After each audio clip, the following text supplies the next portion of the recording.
چاہوں گی مولانا طارق جمیل کو۔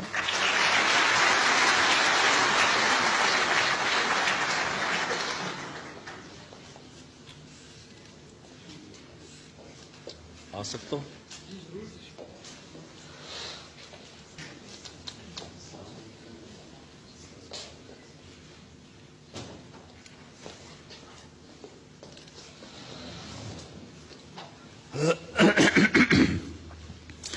السلام علیکم ورحمۃ اللہ وبرکاتہ۔ الحمد للہ الذی رفع السماء بقدرته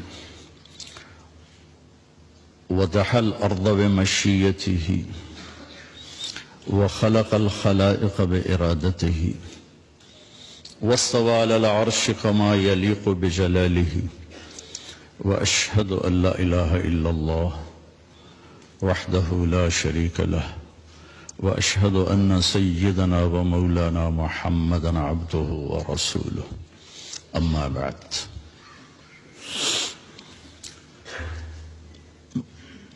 جناب محترم چیف جسٹس صاحب، میں نے ترتیب بدلی ہے، وزیر اعظم صاحب آپ کو دوسرے نمبر پہ لیا ہے کہ آپ کو اللہ پہلے نمبر پہ رکھتا ہے، میں نے بھی پہلے نمبر پہ رکھا ہے۔ اور جناب وزیر صاحب،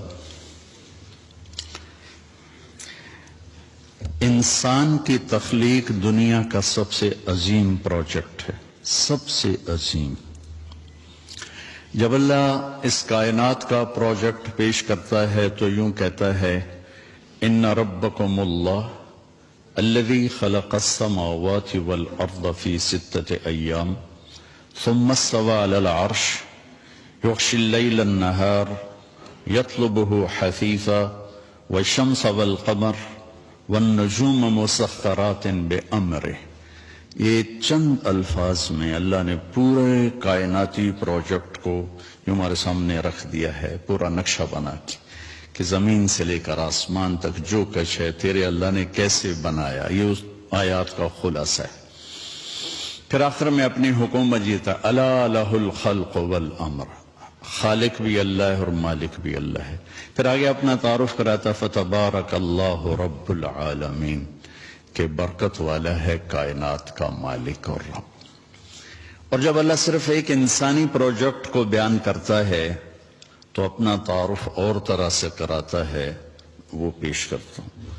صرف ایک انسان کی پیدائش، یہاں آسمان سے زمین، سورج، چاند، ستارے، سیارے کا میں رب العالمین ہوں۔ لیکن جب آپ صرف انسان کہے گا، وَلَقَدْ خَلَقْنَا الْإِنسَانَ مِنْ سُلَالَةٍ مِنْ طِينٍ، مٹی سے نکالا، ثم جعلناہ نطفۃ فی قرار مکین، پھر ماں کے پیٹ میں ٹھہرایا پانی بنا کے، ثم خلقنا النطفۃ علقہ، پھر اسے ایک جونک بنایا، فخلقنا العلقۃ مضغہ، پھر اسے ایک لوتھڑا بنایا، فخلقنا المضغۃ عظاما، پھر اس میں ہڈیوں کو پرویا، فکسونا العظام لحما، پھر اس پر گوشت کو چڑھایا، ثم انشأناہ خلقا آخر، پھر یہ شکل عطا فرمائی۔ کہاں؟ فی ظلمات ثلاث، 3 اندھیروں میں، یصورکم فی بطون امہاتکم خلقا من بعد خلق فی ظلمات ثلاث، 3 اندھیروں میں تمہارا رب تمہیں بناتا ہے۔ اب اپنا تعارف کراتا ہے، فتبارک اللہ احسن الخالق، کیا کہنے تیرے رب کے جو سب سے خوبصورت بنانے والا ہے۔ یہ تو قرآن ہو گیا، اب تھوڑا سا حدیث سے بتانا چاہوں گا کہ انسان کتنا عظیم پروجیکٹ ہے اور اس کے ساتھ کتنی عجیب اس بیچارے کو صورتحال سے گزرنا پڑ رہا ہے۔ یا ابن آدم جعلت لک قرارا فی بطن امک، میرے بندے ماں کے پیٹ میں ٹھکانہ میں نے دیا۔ وحولت وجہک الی ظہر لئلا تضرک رائحۃ الطعام، اور تیرے سسٹم اور تیری ماں کے پیٹ کے سسٹم کو جدا کر دیا تاکہ ماں کے پیٹ میں جو غلاظت جمع ہوتی ہے اس کی بدبو تجھے پریشان نہ کرے۔ وعلمتک الجلوس فی بطن امک فہل یقدر علی ذلک احد غیری، اور تجھے ماں کے پیٹ میں نے بیٹھنا، کھیلنا، چلنا، حرکت کرنا سکھایا، کیا تیرے رب کے سوا کوئی اور بھی یہ کر سکتا ہے؟ فلما ان تمت مدت اشہرک، جب تیرا دنیا میں آنے کا وقت آیا اوحیت الی الملک الموکل بالارحام، ایک فرشتے کو بھیجا، فاخرجک علی ریشۃ من جناحہ، اس فرشتے نے پر پھیلائے اور اللہ تجھے ماں کے پیٹ سے لایا، خلقہ فقدرہ ثم السبیل یسرہ، کہ پھر تیرے رب نے تیرے آنے کا راستہ آسان کیا، اور جب تو آیا تو فرشتے کے پر پہ آیا، جب تو آیا تو لا لک سن تقطع، تیرے منہ میں دانت نہیں کاٹ سکے، ولا لک ید تبطش، تیرے ہاتھ میں طاقت نہیں تو پکڑ سکے، ولا لک رجل تمشی، تیرے پاؤں میں جان نہیں تو چل سکے، جب تو ایسا تھا کہ بول نہیں سکتا، پکڑ نہیں سکتا، چکھ نہیں سکتا، کاٹ نہیں سکتا، ادرت لک عرقین رقیقین ینبعان لک لبنا خالصا دافعا فی الشتاء وباردا فی الصیف فهل یقدر علی ذلک احد غیری، پھر جب تو ایسا بے بس تھا تو میں نے تیری ماں کی چھاتی سے دودھ کے چشمے نکالے جو تمہیں خالص دودھ پلاتے رہے، حولین کاملین، 2 سال تیرے لیے دودھ کے چشمے اللہ چلاتا رہا، کیا کوئی اور بھی ایسا کر سکتا ہے؟ فلما ترعرعت، اب آگے ایک چھوٹا سا گلہ سن لے اللہ تعالیٰ کا، فلما ترعرعت، جب تو ایسے ایسے چلنے لگا، واشتد عضدک، اور تیرے بازو مضبوط ہو گئے، واشتد ازرک، تیری چھاتی بھی پھیل گئی، تو میرے سامنے جھکنے کی بجائے بارستنی بالمعاصی یا عبد سو، تو میرے ہی خلاف کھڑا ہو گیا اور مجھے ہی للکارنے لگا، ہکذا جزاء من احسن الیک، جو اچھا کرے اس کے ساتھ یہ کیا جاتا ہے، مع ذالک، اس سب کے باوجود، ان سألتنی اعطیتک ومن استغفرتنی غفرت لک، تو جب ہاتھ اٹھائے گا میں تیری پوری کروں گا، تو جب مانگے گا میں تمہیں دوں گا، اور جب معافی مانگنے آئے گا سارے ہی معاف کروں گا، اور تو ساری دھرتی آسمان زمین کو بھر دے گناہوں سے، لو بلغت ذنوبک عنان السماء، اتنے گناہ کر کے آسمان کی چھت کو لگا دے، پھر صرف ایک دفعہ آدھی زبان سے کہنا یا اللہ معاف کر، تو غفرت لک ولا ابالی، میں تیرے سارے معاف کروں گا اور مجھے کوئی پوچھنے والا نہیں ہے۔ اب میں یہ بتانا چاہتا ہوں کہ اتنے بڑے پروجیکٹ کو پاکستان میں کن بنیادوں پہ پیدا کیا جا رہا ہے؟ یہ بچہ پیدا نہ ہویا تو سس مینو کی آکھے گی، اتنا بڑا پروجیکٹ ہے، اگر میں غلط کہوں تو مجھے وہیں ٹوک دیں، یہ میرا بیٹا بیٹی پیدا ہوئی تو میری تو سس سے مینو نہیں چھڑنا، سال گزر گیا ہے، بچے کے عنوان نہیں، اب ساس کے شروع تو ہے ہی، شروع تو یہ ہو جائے، ان تو ہونا ہی کوئی نہیں، اب میاں بیوی پریشان ہو رہے ہیں، بچہ پیدا، کتنے بڑے پروجیکٹ کو پیدا کرنے کا سبب حضرت کہ سس کی آنکھیں گی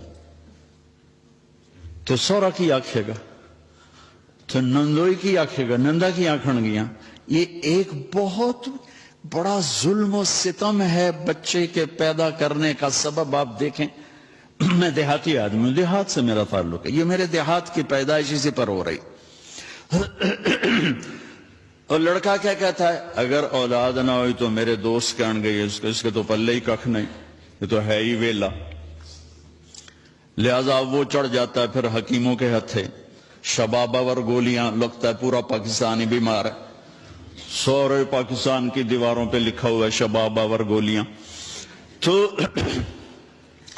دوسرا سبب کیا ہے جو میں دیہات کا بتا رہا ہوں، میں دیہاتی ہوں، کہ 5 پتر ہو گئے نا بس مینو پھر کوئی پرواہ نہیں، کما کے لے آون گے مینو کھواون گے، مزدور آدمی، غریب آدمی، اسے کوئی پریشانی نہیں ہے کہ بچے 2 یا 6 یا 50، وہ کہتا جتنے زیادہ اتنے ہی ٹھیک ہے، کیونکہ میری مزدوری بنے گی اور میرا گھر چلے گا۔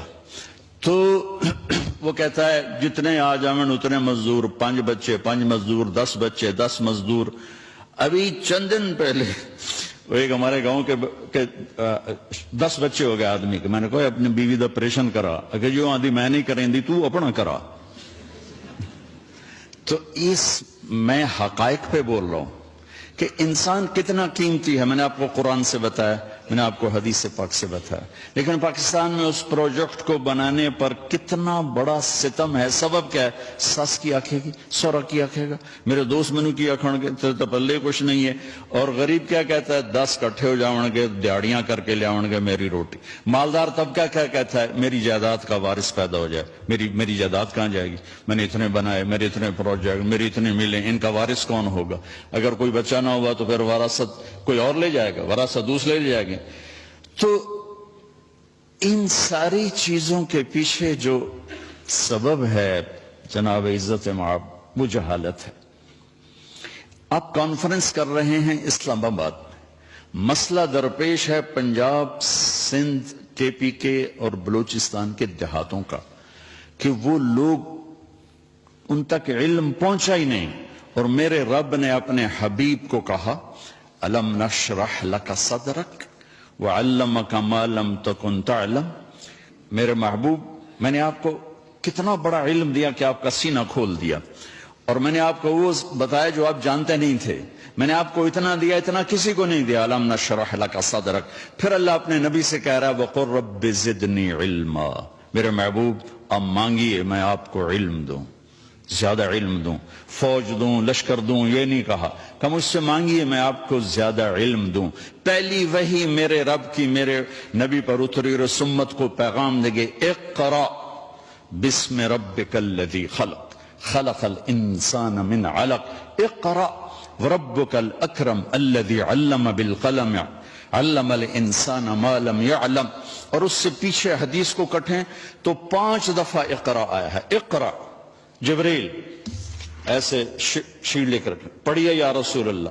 اقرا ما انا بقارن، مجھے پڑھنا نہیں آتا. فضمنی حتی بلغ من الجحد، کہ مجھے زور سے دبایا اتنا کہ میری پسلیاں درد کرنے لگی. اقرا 2 دفعہ. ما انا بقارن، مجھے آتا نہیں. فضمنی حتی بلغ من الجحد، پھر زور سے بھینچا یہاں تک کہ مجھے پسلیاں درد کرنے لگی. یا رسول اللہ اقرا. پہلی دفعہ بھی ہو سکتا تھا. 3 دفعہ اقرا جبریل کی زبان سے، 2 دفعہ اقرا میرے رب کی زبان سے. میرے دیس کا مسئلہ پلاننگ سے پہلے علم ہے، علم ہے، علم ہے، علم ہے.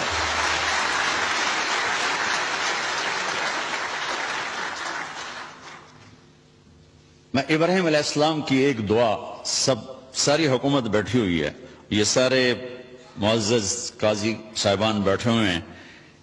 ایک دن کا عدل طارق جمیل کی 60 سال کی بندگی سے بہتر ہے. ایک دن کا عدل، ایک دن کا عدل. عدل یومن، عدل یومن، عدل و سنہ نہیں، سال کا نہیں، 6 ماہ کا نہیں، ایک دن کا عدل. میرے جیسا آدمی بیٹھا ہوا ہے، بخاری شریف پڑھا رہا ہے، مسجد میں نماز پڑھا رہا ہے، بچوں کو درس دے رہا ہے، اور ایک چیف جسٹس ہے. خسا صاحب اور میں گورنمنٹ کالج میں اکٹھے تھے، ان کو یاد نہیں ہوگا، مجھے یاد ہے. ذرا انہیں یاد ہو کہ نہ یاد ہو. تو عزیز اللہ نیازی صاحب شاید آپ کی یادداشت میں ہوں.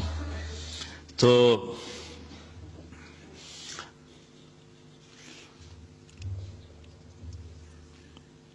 ابراہیم علیہ السلام کی ایک دعا بتانا اجازت چاہوں گا. ابراہیم علیہ السلام نے جب مکے کی بنیاد رکھی تو 3 دعائیں مانگی. یہ 3 دعائیں کسی بھی فلاحی ریاست، مجھے ایک اینکر کہنے لگا کہ سوال جواب میں نا کہ کیا وزیر اعظم صاحب پاکستان کو فلاحی ریاست مدینے والی بنا دیں گے؟ میں نے کہا بنانے والا تو اللہ ہے، ہم تو تنکا بھی نہیں اٹھا سکتے اپنی طاقت سے. ہاں حکمران کی نیت کا اثر ضرور پڑتا ہے. اور یہ پہلا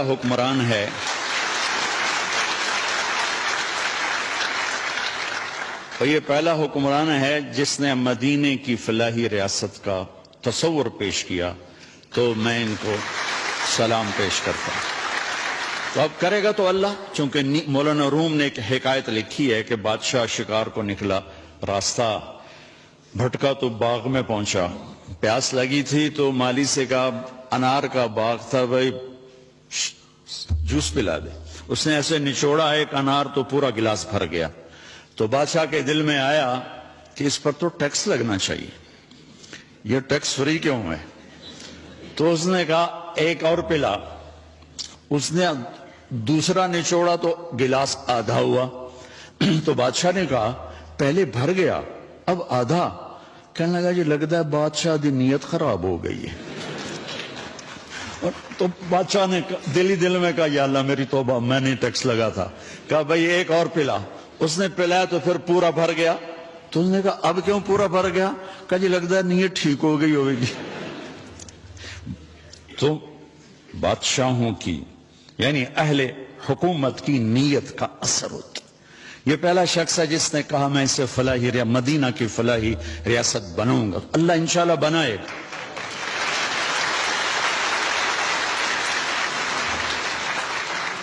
ہم یہ کیوں کہیں کہ نہیں ہو سکتا؟ کیوں نہیں ہو سکتا؟ انما امرہ اذا اراد شیئا ان یقول له کن فیکون. فسبحان الذی بیدہ ملکوت کل شیء والیہ ترجعون. جب کرنا اللہ نے ہے تو طارق جمیل کیا اور عمران خان کیا؟ نیت ہماری دیکھے گا, ہمارا جذبہ دیکھے گا. تو میں ابراہیم علیہ السلام کی دعا میں 3 بنیادیں ہیں, ان 3 بنیادوں کو اٹھایا جائے گا تو یہ ذیلی مسئلے خود بخود حل ہوتے چلے جائیں گے. جب وہ بنیاد ڈالی تو کہا وَإِذْ قَالَ إِبْرَاهِيمُ رَبِّ اجْعَلْ هَذَا الْبَلَدَ آمِنًا. یا اللہ اس شہر کو امن والا بنا دے.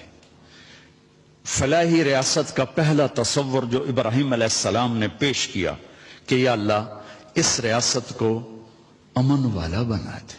اور امن والی ریاست اس وقت بنتی ہے جب نظام عدل مضبوط ہو اور